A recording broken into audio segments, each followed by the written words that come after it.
4 లక్షణాలు కలిగిన వాడు ప్రపంచంలో ఏ పనిలోనూ ఓడిపోడు అన్నాడు. అందుకోసం అన్ని పనులు అవుతాయి అన్నారు. ఏమిటా 4 లక్షణాలు? ధృతి, దృష్టి, మతి, దాక్ష్యం. ఇప్పటికి కూడా ఉపయోగించేవి ఈ 4. కాగితం మీద రాసుకుని మనలో ఉన్నాయా లేదా చూసుకోవాలి. ముందు ధృతి, ధైర్యం ఉండాలి. ప్రతిదానికి భయపడుతూ ఉంటే ఏ పని చెయ్యలేవు. యథవ ప్రాణం ఎప్పుడైనా పోయేది. కొన్నింటికి తెగించాలి.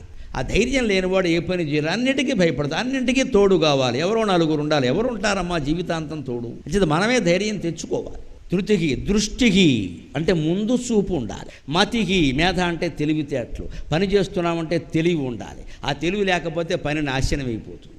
లేకపోతే మందకొడి మనుషులం అయిపోతాం ఖచ్చితంగా. తెలివితేటలతో ఆలోచించాలి. దాక్ష్యం అంటే సమర్థత. అసమర్థుడైన వాడు ఎప్పుడూ ఏ కార్యాన్ని సాధించలేడు. ధృతికి, దృష్టికి, మతికి, దాక్ష్యం ఈ 4 లక్షణాలు ఉంటే హనుమంతుల్లా మనం కూడా పనులు సాధిస్తాం.